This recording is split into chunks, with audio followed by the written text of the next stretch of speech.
What act of revenge of yours hit the victim much worse than you thought it would, to the point where you said, maybe I shouldn't have done that?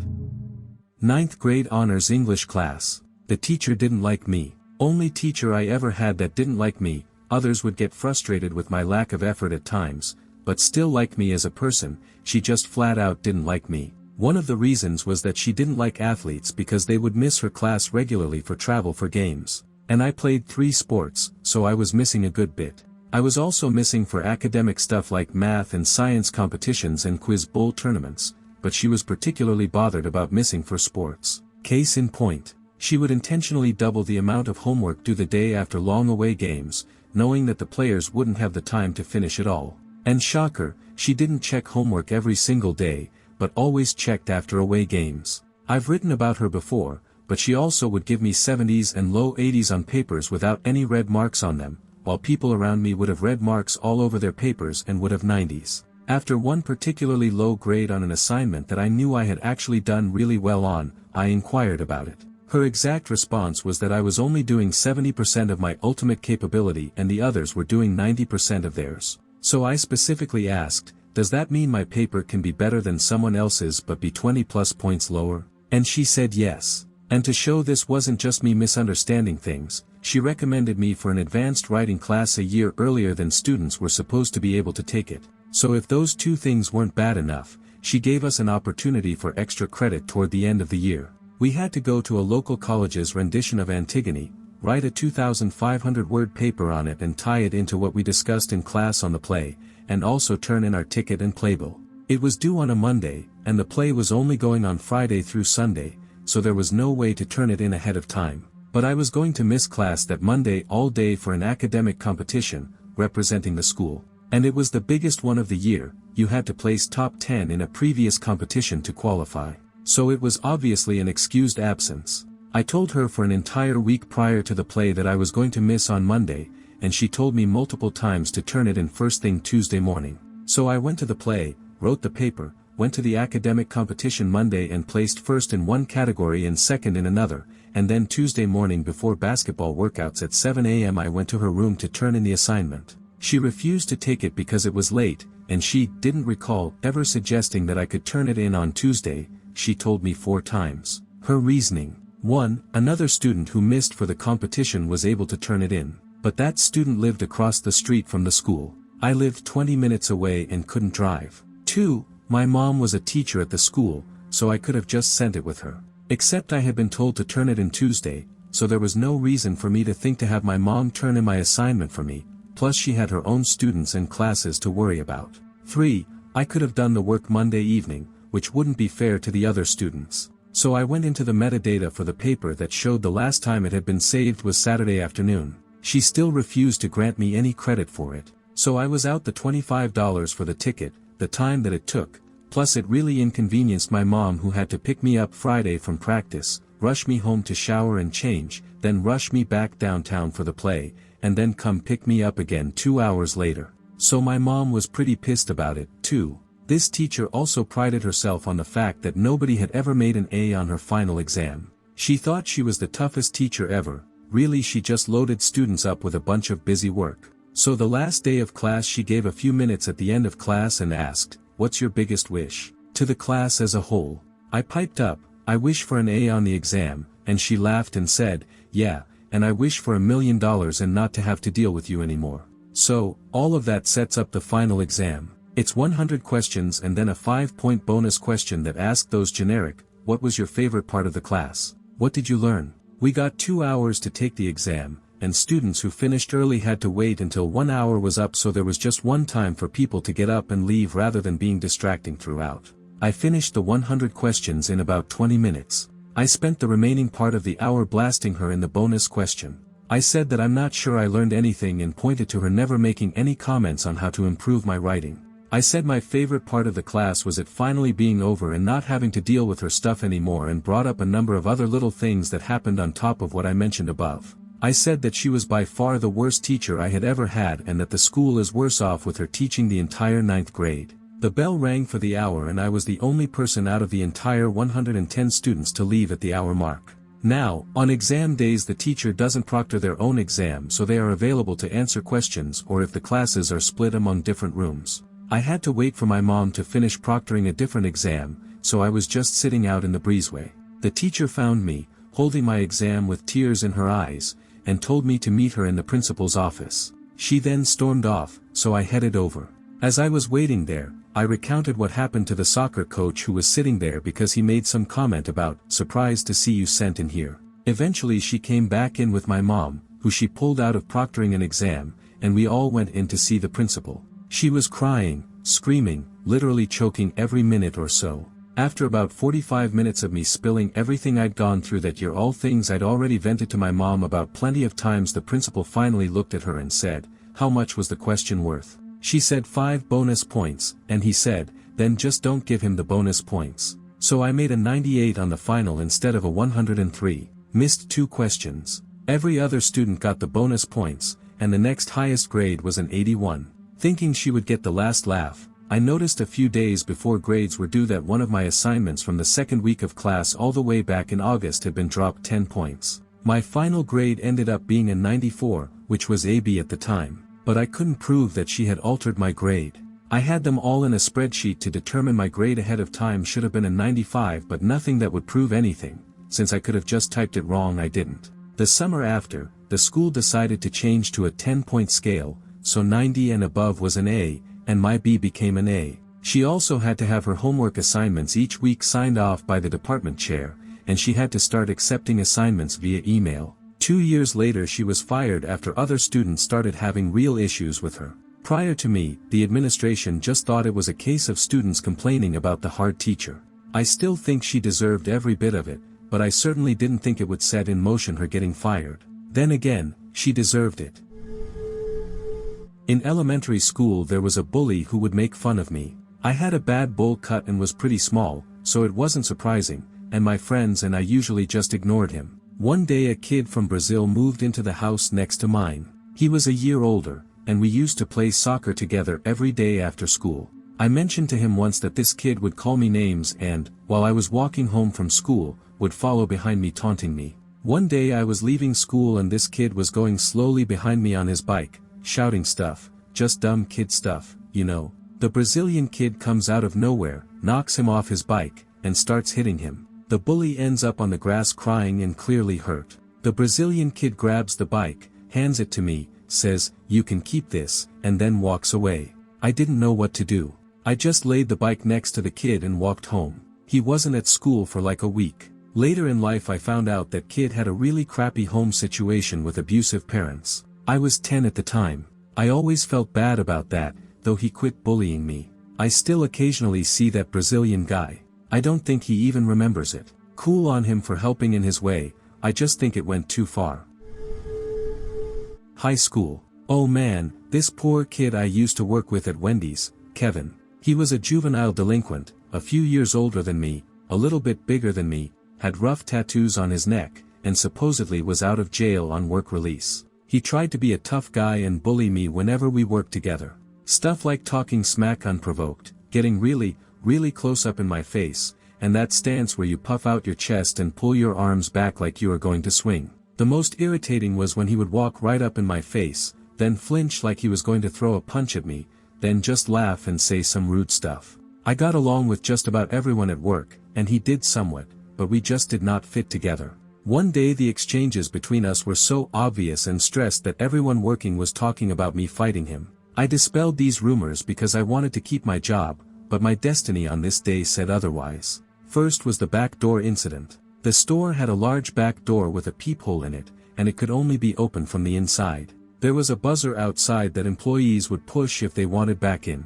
Well, Kevin was locked outside and his patience while awaiting re-entry had run out. Instead of tapping the buzzer, he was mashing it and holding it down while everyone inside went nuts. We were all busy, and I was running to the back to grab some heavy boxes. Holding these boxes, I was going to open the back door while I walked past. I tried to push on the door, but it would not open. I leaned into it but could not push much more because of the boxes I was holding. I was in a hurry, so I yelled, "Get back, I'm going to kick the door." He did not hear me over the loud constant buzzing.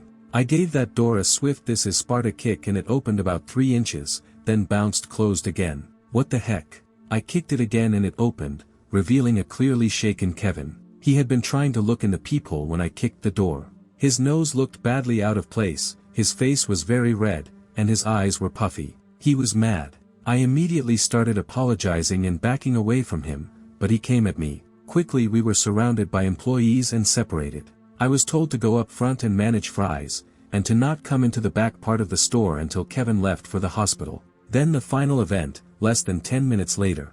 I was working the fries, which entails grabbing a metal basket out of very hot oil and dumping the fresh fries into an adjacent tray. I was doing this and everyone around me was talking about how I had just messed up Kevin's face. On his way out to the hospital, he decided to come right up to me again and try to instigate a fight while I was dumping some fresh fries. Kevin pulled his signature move of flinching at me like he was going to throw a punch. I retaliated by returning my own flinch with the basket I was holding. I did not actually hit him with a very hot fry basket, but I forgot about the very hot oil still clinging to the basket. When I flinched at him and shook the basket, tiny very hot drops of grease splattered his face and neck. I had just hurt his nose by accident, then got him with hot oil on his face by accident. Instant fight. On the ground. I am a wrestler, so his already injured nose ended up pressed across the dirty floor for a few seconds before it was broken up. He was a mess. He left for the hospital, and I got sent home. That was it. No charges. No questions from my managers after. No more being scheduled with Kevin. Not even any paperwork about 2 ugly incidents and fights in the same day. I felt really bad but simultaneously kind of justified. Both incidents were honest accidents that could have easily been avoided if you were not such a jerk. I still felt like the outcome was worse than reasonable. This one wasn't really a planned revenge, but it's one I still feel guilty about whenever I think about it. When I was a kid I was extremely easy to scare with jump scares, and I hated them. I would always enter fight or flight mode whenever something jumped out at me, and then I'd be mad as hell afterward. When my buddies caught on to this they made it their business to jump out at me and scare me any chance they got. Despite my hate of being scared I was a huge fan of Halloween and I had a Halloween party every year either close to or on the big day. Naturally this was the night when all my friends would do their damnedest to scare me so bad that I would bolt and run. They succeeded a few times when we were all under 9 years old, but something shifted in me the year I turned 10, and none of us knew it until it was too late. As usual I had my big Halloween party, as usual all my buddies were there, and as usual one of them wanted to try and scare the pants off me. About midway through the evening I went down the hall to use the restroom, and while I was in there my friend, I'll call him Aaron, scampered along the hallway after me and hid in a darkened doorway. I came out of the restroom, started along it, and Aaron jumped out at me and grabbed my arm.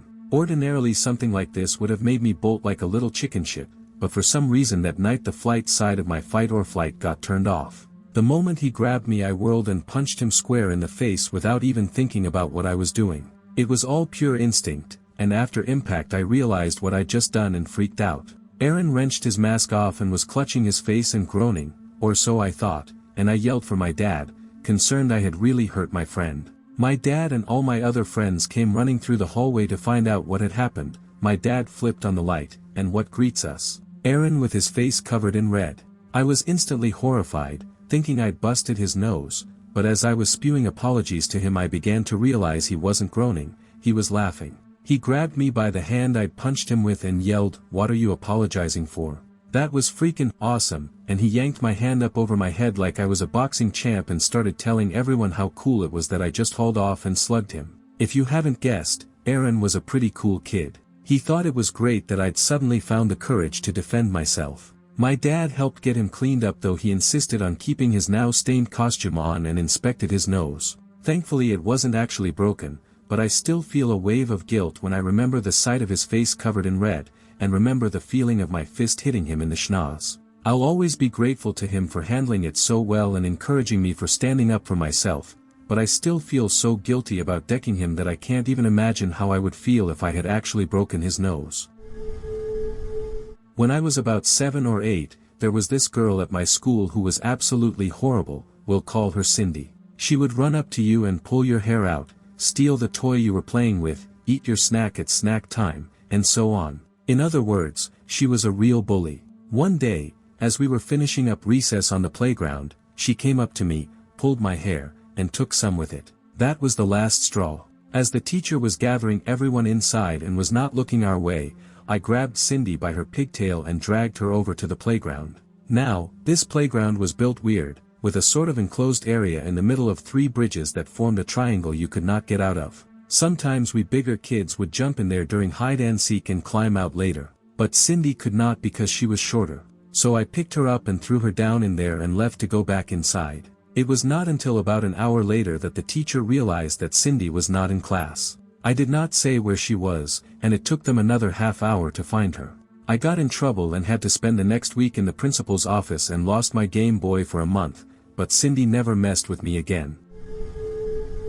Coworker and I had a friendly prank war spanning 2 years. Close to the end of our war he iced my car. Icing involves taking the hose to the parking lot every half hour and spraying a light mist over your victim's car when it's below 0 out. I finished my 12-hour shift to find a car encased in 2 inches of ice. My revenge was, I thought, both more inconvenient for him and less freezing my balls off for me.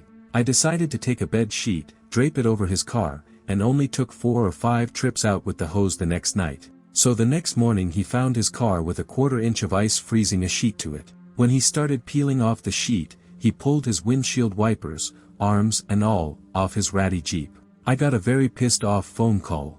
I felt bad. The unwritten rule was, embarrassing or inconvenient, no damage. I paid for repairs, and he got his revenge. He planted a dozen pieces of smoked herring throughout my car. It took me 6 months to find the last piece, hidden under the carpet under the back window of my car. I can still smell it. I don't even own the car anymore. Way back in elementary school, a friend threw a piece of chalk that hit me square in the forehead. It was the most humiliating moment for younger me, as everyone who saw that started laughing their asses off. I plotted and planned my revenge to get back in the exact same fashion over the next couple of days. One fine day, weapon in hand, I found him perfectly placed a chalk throw away from me. I yelled out his name and quickly launched the projectile as he spun around. For some reason he had his mouth open as he looked at me, and the piece of chalk flew directly into his throat. His eyes widened and he started choking. I stood frozen in shock as he fell to his knees coughing. Luckily somebody grabbed him from behind and thumped his back, so he swallowed the piece. An adult walked in. I cannot remember who it was at the time, but she looked at me and asked what happened. At that point I was shaking, realizing that I almost took his life. I said it was a mint. My friend, also shaken at this point, laughed it off, saying it went straight into his throat and he did not taste it. The adult shook her head and said next time just hand it like a normal person, and walked away. Years later, when we were moving away to another country, I reminded him about the incident and came clean about the whole thing. He snapped and yelled, "I knew it." Some girl hit my car in a hit and run. There was a witness to the crime, so the police were able to track her down. When I was asked if I wanted to press charges, I went for it. Turns out she had no license or insurance. She kept trying to fight the charges but wound up getting sued by my insurance, having to pay me restitution via the court system, and 4 separate charges in total, all of which included decent fines. She was an 18-year-old single mom. I felt super bad by the end of it. Edit to add details. The damage wasn't significant. There was a small dent and a large scratch. It was all cosmetic damage. My deductible was small, but the total bill to my insurance was about $3,000. My car is over 10 years old and had some other scratches already. I was way more upset that someone hit me and drove off than I was about the actual damage. I wouldn't even have bothered to get it fixed if the girl hadn't driven off. My pursuing her and pressing charges was 100% fueled by revenge, and her life got pretty messed up from it. Yeah, what she did wasn't right, but I can empathize with her being a scared 18-year-old who made a bad choice while caught up in the moment. Also, I'm not justifying her behavior because she had a kid, but it does make me feel bad for her. Being a single parent as a woman or man is a really expensive thing, and having a bunch of fees on top of that financial burden has got to suck. I'm still mad at myself for this. When I was a preteen, my friend and I went to one of those day camps that picked us up in yellow school buses. One of the other kids on our bus was a younger boy I'll refer to as Eli. Eli was a real terror. He would scream and spit and hump things, make a mess, and be as annoying and insufferable as possible. Riding the bus with him was a nightmare for everyone involved most of the time, so I came up with this idea. I found his family in the phone book and called pretending to be a camp counselor. I told his mom that he was misbehaving on the bus and that he would either be disciplined or kicked out of the camp if he didn't stop. She bought it and said she would talk to him about it. I felt so smart. Until the next day, when a quiet, sullen Eli showed up with a black eye.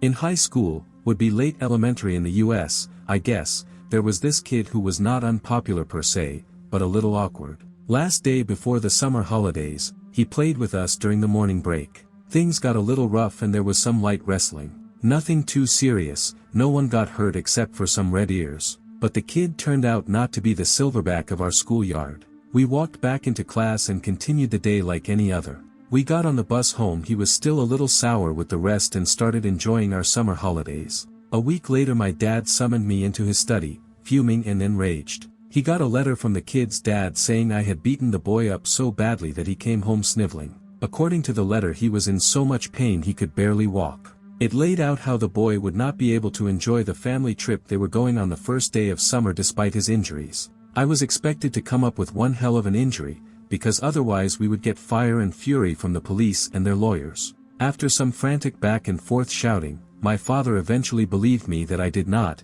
in fact, beat the guy up. He wrote a conciliatory letter to try to work out what had happened. The other family was not having it, though, and began collecting statements from witnesses. Turns out several teachers stated in writing that the kid appeared completely fine throughout the entire day, did not seem to be in distress or pain, and had interacted with them and other students completely normally. The other family concluded there had been a misunderstanding. I was pretty pissed at the guy because I was seriously expecting to get beaten up badly at home and be in a ton of trouble had this gone otherwise. So once school started I waited until our entire male class was assembled and told the story with appropriate snark to the rest of the class. Nasty snitch move. From that moment on, that kid spent years at the bottom of the hierarchy and was the butt of every joke for a long time. That time must have been really rough for him.